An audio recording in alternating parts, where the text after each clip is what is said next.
భగవంతుడొక్కడే. కానీ ఆయనను చేరుకోవడానికి మాత్రం ప్రతి సాధకుడు తనకు నచ్చిన మార్గాన్ని ఎంచుకుంటాడు. ఆ మార్గంలోనే ఆనందాన్ని పొందుతాడు. కానీ ఆ సాధన అసలు గమ్యమా? లేక గమ్యానికి తీసుకొని వెళ్ళే మార్గమా? లేక వాటిని దాటి తెలుసుకోవలసిన మరొక పరమ సత్యం ఏదైనా ఉందా? ఈ ప్రశ్నలన్నిటికీ సమాధానమే మా ఆశ ఆనంద కుటీర్ సభ్యులు సమర్పించే 'నాకు తెలిసిందే వేదం' అనే ఈ స్కిట్. దీని కాన్సెప్ట్, గైడెన్స్, టైటిల్ అంతా కూడా మన గురు దంపతులదేనండి. ఇందులో పాల్గొన్నవారు సూత్రధారి శ్రీమతి రావులపల్లి రాజేశ్వరి గారు, సేవామూర్తి శ్రీమతి సుధామూర్తి గారు, భక్త శిఖామణి శ్రీమతి గోనెల భారతి గారు, ఉపాసకురాలు శ్రీమతి నల్లూరి కోటీశ్వరమ్మ గారు, ధ్యాన సాధకురాలు శ్రీమతి మూల ఈశ్వరి గారు, జ్ఞాన సాధకురాలు శ్రీమతి పొదిలి యమున గారు.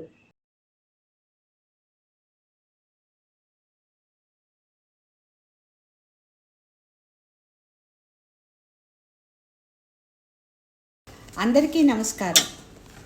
మానవాళి ఆధ్యాత్మిక జీవన విధానాన్ని పరిశీలిస్తే ఆధ్యాత్మిక జీవితాన్ని గడపటానికి ఒక్కొక్కరు ఒక్కొక్క మార్గాన్ని ఎంచుకుంటారు. తమ అభిరుచికి అనుగుణంగా ఒక సాధనని ఆశ్రయించి దానిలోనే ఆనందాన్ని పొందుతూ ఆధ్యాత్మిక జీవితాన్ని గడుపుతారు. అదే తమ అంతిమ గమ్యమని భావిస్తారు.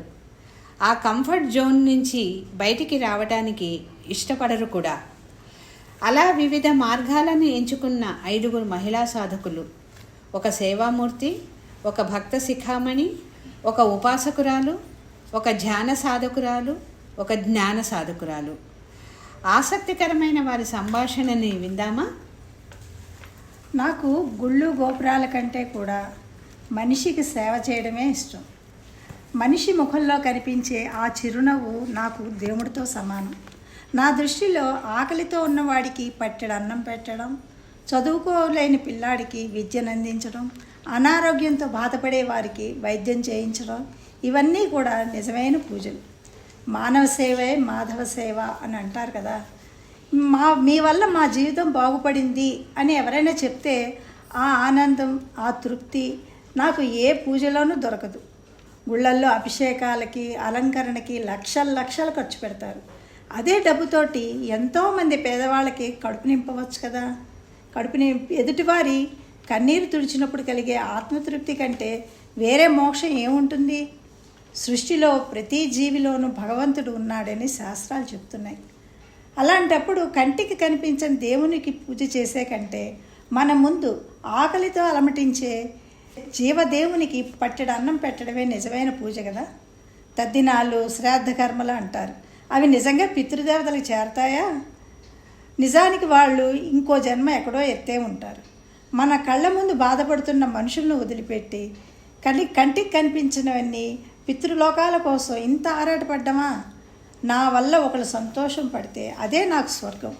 పరోపకారం ఇదం శరీరం. గుళ్ళల్లో దీపాలు వెలిగించడం కంటే ఒకరి జీవితంలో వెలుగు నింపడం నిజమైన భక్తి. అదే నిజమైన పూజ. ఏమంటారు భక్త శిఖామణి గారు? మానవ సేవే మాధవ సేవ అంటారు, నిజమే. కానీ మీరు దాని రెండో వైపు కూడా చూడాలి కదా. కానీ మానవ సేవే మాధవ సేవ అయినప్పుడు మాధవ సేవ మానవ సేవ అవుతుంది కదా. నాకు భగవంతుణ్ణి పూజించడంలో కలిగే ఆనందం, తృప్తి, ప్రశాంతత ఇంకెక్కడా దొరకదు. ఆ భగవంతుడు మనతోనే ఉన్నట్టు, మన మంచి చెడలు చూసుకున్నట్లు ఉంటుంది. అందుకే కదా ఏ శుభకార్యమైనా ప్రార్థనతో మొదలు పెడతాం, ప్రార్థనతోనే ముగిస్తాం. ప్రతిరోజు అష్టోత్తరాలు చదవడం, సహస్రనామాలు పారాయణ చేయడం, వ్రతాలు, నోములు ఇవన్నీ చేస్తూ ఉంటే ఇంట్లోనే ఆ భగవంతుడు తిరుగాడుతున్నట్లు అనిపిస్తుంది. యశోదమ్మలాగా చిన్ని కృష్ణుని లాలిస్తే ఎంత ఆనందంగా ఉంటుంది. కార్తీక మాసంలో బ్రాహ్మీ ముహూర్తంలో తలారా స్నానం చేసి దీపం వెలిగిస్తే ఆ పవిత్రత, ప్రశాంతత ఎక్కడ దొరుకుతుంది చెప్పండి? నాకు కష్టం కలిగినప్పుడు స్వామి ఈ కష్టం నుంచి నన్ను బయటపడే అని ప్రార్థిస్తాను. కుటుంబం కోసం కూడా ప్రార్థిస్తాను. అలా కోరుకుంటే తప్పేమిటి? ఈ శరీరం, ఈ పిల్లలు, సంపద అన్నీ ఆయన ప్రసాదాలే కదా. యజ్ఞాలు చేసినా, దేవాలయాలకు విరాళాలు ఇచ్చినా, దానం చేసినా ఆ భగవంతుడు తిరిగి మనకు రెట్టింపు ఇవ్వడా? స్నేహితుడైన కుచేలుడు తనను కలవగానే శ్రీకృష్ణ పరమాత్మ అతని జీవితాన్ని మార్చలేదా? అసలు వేదాలే కదా ఆయుష్ కోసం, పుత్రుల కోసం, ఆరోగ్యం కోసం, వర్షం కోసం, సంపద కోసం యాగాలు చేయమని చెప్పింది. అంటే భగవంతుడు మన యోగక్షేమాలు చూసుకుంటాడు కదా. మోక్ష సాధనకు సామాగ్రాం భక్తిరేవ గరీయసి అన్నారు. మోక్షం పొందడానికి భక్తికి మించిన మార్గం లేదంటారు. మోక్షానికి సారూప్యం, సామీప్యం, సాలోక్యం, సాయుధ్యం అని 4 ఉపాయాలు చెప్పారు శ్రీ శంకరాచార్యుల వారు. అటువంటి అనన్య భక్తి ఉంటే వేరే సాధనలు ఎందుకు? మీరేమంటారు భాస్కరాలు? కర్మలు ఖర్చుతో కూడినవి, కష్టమైనవి కూడా. అదే మానసిక పూజలు అయితే బాహ్య ద్రవ్యాలు, పుష్పాలు, నైవేద్యాలు ఏమీ లేకుండానే మనసులో భగవంతుని సాక్షాత్కరించుకొని భక్తితో చేసే ఆరాధన ఉంటుంది. అందుకే శాస్త్రాలు ఉపాసనకి ఎంతో ప్రాముఖ్యతను ఇచ్చాయి. భగవంతుని నామం ఏదైనా ఒకటి తీసుకొని ఆ నామం జపం చేయటం ద్వారా నేను ఏకాగ్రత సాధించటానికి ప్రయత్నిస్తాను. అది లభిస్తుంది కూడా. మానసిక పూజలో బాహ్య ఆడంబరాల కన్నా అంతర్గత భావానికి ఎక్కువ ప్రాధాన్యం ఉంటుంది. కాబట్టి భగవంతునితో వ్యక్తిగత హృదయపూర్వక సంబంధం ఉంటుంది. నా ఇష్టదేవతను నా అంతరంగంలోనే సందర్శిస్తాను. మానసిక పూజలో ప్రతి ఉపచారాన్ని మనసులో స్పష్టంగా భావిస్తాం. దానివల్ల మనసు ఎక్కడెక్కడికో పారిపోకుండా ఒక విషయం మీదే నిలుస్తుంది. శంకర్లు వారు రాసిన శివమానస పూజ చూడండి, ఎంత బాగుంటుందో. దైవచింతనలో ఉండటం వల్ల కామ, క్రోధ, లోభ, మోహాలు క్రమంగా తగ్గి సాత్విక గుణాలు పెరుగుతాయి. దేవుని రూపం, ఆలయం, ఉపచారాలు అన్నింటినీ మనసులో నిర్మించుకోవటం వల్ల మానసిక శక్తి బలపడుతుంది. నేను చేస్తున్నాను అనే భావన కన్నా అన్నీ నీకే సమర్పణం అనే భావం పెరిగి వినయం కలుగుతుంది. ఇంద్రియాలు బాహ్య విషయాల నుండి అంతరంగం వైపుకు మరలుతాయి. సేవ అంటూ రోజంతా ఇతరుల కోసం పరుగులు పెడుతున్నా, పూజలు, నోములు, వ్రతాలు అంటూ హడావుడి చేసినా అవి చేసేటప్పుడు మనసు అదుపులో ఉండకపోతే ఇవన్నీ వ్యర్థం కదా. ఎందుకంటే ఉపాసన మనిషిని అంతర్ముఖం వైపుకు నడిపిస్తుంది. బాహ్య పూజలు ఇంద్రియాలకు పరిమితం, కానీ మానసిక ఉపాసన మనసును లయం చేస్తుంది. శాస్త్రాల ప్రకారం సగుణ ఉపాసన చేస్తే శుక్లగతి ద్వారా బ్రహ్మలోకానికి వెళ్తారు. అక్కడ నేరుగా చతుర్ముఖ బ్రహ్మ ద్వారా బ్రహ్మజ్ఞానం లభించి క్రమముక్తి లభిస్తుంది. ఉపాసన వల్ల ఇక్కడ కూడా ఇష్టదేవతా దర్శనం లభిస్తుంది. కొంతమందికి సిద్ధులు కూడా కలుగుతాయి. మీరేమంటారు? ఈ ప్రపంచంలో మనిషికి ఉన్న పెద్ద సమస్య ఏమిటో తెలుసా? మనస్సు చంచలంగా పరుగులు తీస్తూ ఉంటుంది. మనిషిని నిలకడగా ఉండనీయదు. ఉపాసనలో దీనిని సాధించటం కష్టం. ధ్యానంలోనే మనసును నియంత్రించగలము. ధ్యానం అంటే ఏకాగ్రతతో మన అంతరంగాన్ని పరిశీలించుకునే మానస ప్రక్రియ. ధ్యానం అంటే కేవలం కళ్ళు మూసుకోవటం కాదు, శబ్దం నుండి నిశ్శబ్దానికి, ఆందోళన నుండి ప్రశాంతతకు, చంచలత్వం నుండి స్థిరత్వానికి చేసే ఆంతరంగిక ప్రయాణం. ధ్యానానికి పతంజలి మహర్షి చూపిన అష్టాంగ యోగం నాకు ఎంతగానో ఉపయోగపడుతుంది. యమ, నియమ, ఆసన, ప్రాణాయామం, ప్రత్యాహారం, ధారణ, ధ్యానం, సమాధి ఇవి సాధారణమైన మెట్లు కాదు. మనిషిని మానవ స్థాయి నుండి దైవ స్థాయికి తీసుకొని వెళ్ళే బంగారు మెట్లు. సేవ చేసేవారు ఎప్పుడూ బాహ్య ప్రపంచంలోనే ఉంటారు. భక్తులు భావోద్వేగాలలో మునిగిపోతారు. ఉపాసకులు నామ జపాల మీద ఆధారపడతారు. కానీ ధ్యానంలో ఉన్నవారు నిశ్శబ్దంతో ఉంటారు, అంతర్ముఖులు అవుతారు. ఆధ్యాత్మిక సాధనలో అత్యున్నతమైన ధ్యానస్థితి సమాధి. కాలం తెలియదు, లోకం తెలియదు, శరీర స్పృహ మాయమవుతుంది. చాలామంది అంటుంటారు, ఆత్మసాక్షాత్కారం కోసం శాస్త్రం చదవాలి, వేదాంత విచారణ చేయాలి, గురువు ద్వారా వినాలి అని. కానీ నేను అడిగేది ఏమిటంటే, మన అంతరంగంలో ఉన్న సత్యాన్ని తెలుసుకునేందుకు ఇంకెవరి సహాయమో ఎందుకు? నిశ్శబ్దంగా కూర్చొని కళ్ళు మూసుకొని నేనెవరు అని విచారణ చేస్తూ ధ్యానం చేస్తే సమాధానం దొరుకుతుంది కదా. గాలికి రెపరెపలాడే దీపం పైన చిమ్నీ పెడితే అది ఎలా స్థిరంగా వెలుగుతుందో, అదేవిధంగా సమాధిలో నిలిచిన మనస్సు స్థిరంగా ఉంటుంది అంటారు కృష్ణ పరమాత్మ భగవద్గీతలో. అందుకే నేను చెప్తున్నాను, నిజమైన ఆలయం మన హృదయం, నిజమైన యజ్ఞం మన నిశ్చలత, నిజమైన పూజ మన నిశ్శబ్దము, నిజమైన సాధన ధ్యానం.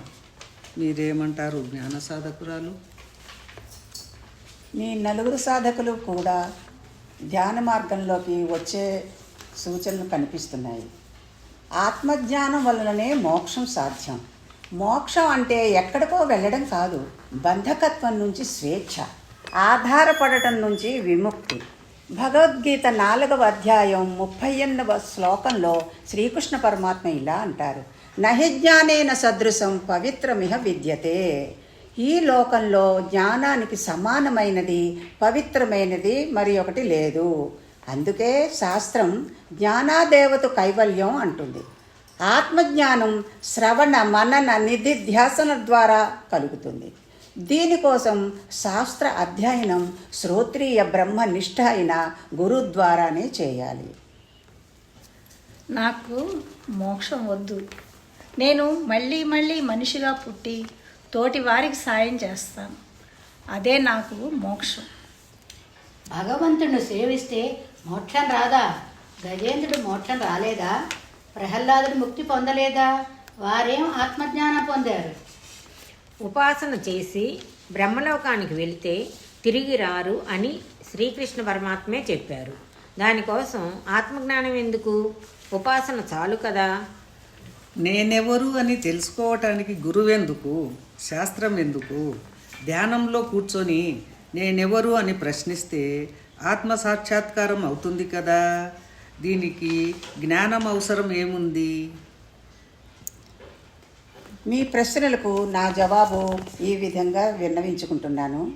సమాజ సేవ చేస్తూ కూర్చుంటే దానిని అవరం కర్మ అంటుంది శాస్త్రం. కర్మఫలాన్ని ఆశించి చేసేవి అవరం కర్మలు. మానవ జన్మ పొందినందుకు ఆత్మజ్ఞానం పొంది తీరాలి అంటుంది శాస్త్రం. సేవామూర్తి గారితో చెప్పాను. ఇక భక్త శిఖామణి గారు, అనన్య భక్తితో సేవిస్తే జ్ఞానం రాదు కదా. ఉదాహరణకి మనకి కాకి గురించిన అజ్ఞానం ఉందనుకోండి, అది విష్ణు సహస్రనామం చదివితే పోతుందా? కాకి గురించిన జ్ఞానం మాత్రమే పొందాలి. అలాగే ఆత్మ అజ్ఞానం ఉంటే ఆత్మజ్ఞానం పొందితేనే పోతుంది. ఉపాసకులతోటి మీరు ఉపాసన చేసి శుక్లగతి ద్వారా బ్రహ్మలోకానికి వెళతాము అన్నారు. కానీ ఆ బ్రహ్మ కూడా సగుణ బ్రహ్మ కదా. బ్రహ్మలోకం కూడా శాశ్వతం కాదు. అయితే ఒక విషయం, నిర్గుణ బ్రహ్మ జ్ఞానం పొందాలి. అక్కడికి వెళ్ళిన జ్ఞానం పొందక తప్పదు. అప్పుడే మోక్షం వస్తుంది. నేనెవరు అని ప్రశ్నిస్తే జవాబు రాదు. రమణ మహర్షి కూడా శాస్త్రాన్ని అధ్యయనం చేశారని సద్దర్శనంలో చూస్తాము మనం. అసలు మనసును ఏదైనా ప్రశ్నిస్తే దానికి తెలిసిన దాని నుంచే జవాబు ఇస్తుంది, కానీ తెలియనిది ఎలా చెబుతుంది? పైగా మనసు పెట్టి నేర్చుకున్న అర్థం కాని ఆత్మజ్ఞానం మనస్సుని శూన్యం చేస్తే ఎలా తెలుస్తుంది? సరే, అసలు ఆత్మజ్ఞానం అంటే ఏమిటో చెప్పండి చూద్దాం. బ్రహ్మ సత్యం జగన్మిథ్య జీవో బ్రహ్మైవ నాపరః. బ్రహ్మ మాత్రమే సత్యం నిత్యం. ఈ జగత్తంతా మిథ్య. నువ్వు ఆ బ్రహ్మ వేరే ఎవరూ కాదు. నువ్వు ఆ బ్రహ్మ వేరే ఎవరూ కాదు. నువ్వు పూర్ణుడవు, అసంగుడవు. ఈ జ్ఞానంలో కనుక నిలబడితే మీరు ఇప్పుడే జీవన్ముక్తి పొందుతారు. అంటే రాగద్వేషాలకు అతీతంగా ఎదుగుతారు. మరణించాక విదేహముక్తి కలుగుతుంది. నేను సమాజానికి సేవ చేస్తున్నాను. సమాజం ఆనందిస్తోంది.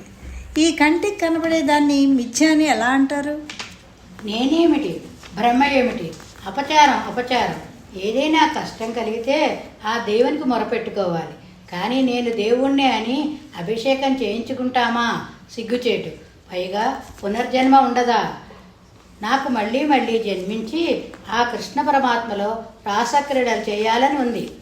ఒక ప్రక్క బ్రహ్మ సత్యం అంటూ బ్రహ్మలోకం కూడా శాశ్వతం కాదు అనటానికి ఎంత ధైర్యం? బ్రహ్మ నుంచే మొత్తం సృష్టి వచ్చిందని తెలియదా? నేను అసంగ ఆత్మన, ఎవరితోనూ సంగత్వం ఉండదా? నాకు ఉన్నది ఒక్కడే కొడుకు. వారిని వదులుకోవాలంటే నాకు అసలు వేదాంతం వద్దే వద్దు. నాకు ధ్యానంలో ప్రశాంతత దొరుకుతోంది, మళ్ళీ జ్ఞానం ఎందుకు? ఆగండి, మీరందరూ చెప్పేది సబబే. జ్ఞాన సాధకురాలు కృష్ణ పరమాత్మ భగవద్గీత 3వ అధ్యాయంలో ఏమన్నారు? నా బుద్ధి భేదం జనయేత్ అన్నారు. ఎవరి స్థాయిలో వారిది సరి అయిన మార్గమే. వారు చేసే కర్మలను ఆనందంగా చేయిస్తూ వారిని సరి అయిన మార్గంలో నడపాలి. శాస్త్రం ఆగేబడో అంటుంది. అంటే ముందుకు సాగండి అని అర్థం. సేవామూర్తి గారు, మీరు చేస్తున్న సేవల వల్ల చిత్త వైశాల్యత ఏర్పడుతుంది. భక్త శిఖామణి గారు, మీరు చేస్తున్న పూజల వల్ల చిత్తశుద్ధి ఏర్పడుతుంది. ఉపాసకురాలు, మీరు చేస్తున్న ఉపాసనల వల్ల చిత్త ఏకాగ్రత ఏర్పడుతుంది. ధ్యాన సాధకురాలు, మీరు చేస్తున్న ధ్యానం వల్ల చిత్త నిశ్చలత ఏర్పడుతుంది. ఇవన్నీ అమూల్యమైన సాధనలే, కానీ ఇవన్నీ అపరావిద్య కిందికే వస్తాయి. ఇవి వేదాంత మార్గానికి సిద్ధం చేసే మెట్లు. మీరు వేద పూర్వభాగంతో ఆగిపోయారు. జ్ఞాన సాధకులు ఒక్కరే వేద అంతభాగానికి వచ్చారు. మీరందరూ కూడా వేద అంతభాగానికి రావాలి. మెట్లు ఎక్కడం గమ్యం కాదు, గమ్యాన్ని చేరాలి. ఆ గమ్యమే ఆత్మజ్ఞానం. వేద పూర్వభాగం లేనిదే వేద అంతభాగం అసాధ్యం. వేద అంతభాగానికి రానిదే వేద పూర్వభాగం అసంపూర్ణం. ఆత్మజ్ఞానం వల్ల అజ్ఞానం నశిస్తుంది. అజ్ఞానం తొలగినప్పుడు మోక్షం లభిస్తుంది. ఆ జ్ఞానాన్ని శ్రవణ మనన నిధిధ్యాసనల ద్వారా పొందాలి. శ్రవణం అంటే ఒక క్రమ పద్ధతిలో క్రమం తప్పకుండా కొన్ని సంవత్సరాల పాటు సమర్థవంతమైన గురువు దగ్గర శాస్త్ర అధ్యయనం చేయడం. ఆ తరువాత మననం ద్వారా సంశయ నివృత్తి చేసుకోవాలి. కేవలం జ్ఞానం పొందితే సరిపోదు, ఆ జ్ఞాన నిష్టలో నిలకడగా ఉండగలగాలి. దీనికి 2 ప్రధాన సాధనాలు. ఒకటి నిధిధ్యాసనం. పొందిన నిస్సంశయ జ్ఞానాన్ని పదే పదే తలుచుకోవాలి. 2 జ్ఞాననిష్ఠుల జీవన విధానాన్ని అనుసరించడం. ఈ విషయంలో మనకి ఆదర్శం స్థితప్రజ్ఞులైన మన గురువులు శ్రీ కస్తూరి వీరరాఘవరావు గారే. చివరగా మీ ప్రశ్నలేమిటి? ఎదురుగా కనిపించే జగత్తు మిథ్య ఎలా అవుతుంది? నేను బ్రహ్మను ఎలా అవుతాను? బ్రహ్మ సత్యం అంటూ బ్రహ్మలోకం శాశ్వతం కాదు అని ఎలా అంటారు? నా గురించి నేను తెలుసుకోవటానికి గురువెందుకు, శాస్త్రం ఎందుకు అని. మీ ప్రశ్నలకి జవాబులు దొరకాలి అంటే ఒక్కొక్క మెట్టు ఎక్కి పైకి రావాలి. పరమార్థానంద స్వామీజీ ఆత్మజ్ఞానానికి క్రాష్ కోర్సు లేదు అంటూ లైటర్ వెయిన్లో అడుగుతే క్రాష్ అయిపోతారు అని హెచ్చరిక చేస్తూనే సూక్ష్మంలో మోక్షంగా ఏకాదశ ఉపనిషత్తుల సారం ఇచ్చారు. దానిని మన గురువులు శ్రీ రాఘవరావు గారు మనకి సులభ శైలిలో బోధించారు కదా. రాజ్యశ్రీ మేడం గారు ఈ పుస్తకాన్ని తెలుగులో రచించారు. ఆ పుస్తకాన్ని ఇవాళ ఆవిష్కరిస్తున్నారు. ఇది చదివి నిస్సంశయ జ్ఞానం పొందుదాం. మన అదృష్టం ఏమిటి అంటే ఆత్మవిద్యను బోధించడానికి మనకి శ్రోత్రియ నిష్ఠాగరిష్ఠులైన 3 గురువులు శ్రీ కస్తూరి వీరరాఘవరావు గారు, శ్రీమతి మద్దూరి రాజ్యశ్రీ గారు, శ్రీ మూల్పూరి విష్ణుప్రసాద్ గారు లభించారు. నువ్వు వెతుకుతున్న పరబ్రహ్మవే నీవు అని మనకి బోధిస్తూ ఆత్మ సాక్షాత్కార మార్గాన్ని చూపిస్తున్నారు. అంతేకాకుండా గురువులు రాజ్యశ్రీ మేడం గారు స్వామి పరమార్థానంద గారి బోధనల స్ఫూర్తితో ఉపనిషత్తులు, ప్రకరణ గ్రంథాలు, శ్రీమద్ భగవద్గీత, సంక్షిప్త భగవద్గీత, బ్రహ్మసూత్రాలు వంటి అమూల్యమైన వేదాంత సంపదని సులభమైన శైలిలో తెలుగులో రచించి అందరికీ అందుబాటులోకి తెచ్చారు. ఈ జ్ఞాన సంపదను ఉపయోగించుకోవడం, ఇతరులతో పంచుకోవడం, రాబోయే తరాలకి అందించడం, ఆచరించేటట్టు చేయడం మన ధర్మం, మన బాధ్యత. ఈ అమూల్యమైన ఆత్మవిద్యను అందిస్తున్న గురు పరంపరకి పాదాభివందనాలు. ఓం తత్సత్. సర్వం శ్రీకృష్ణార్పణమస్తు.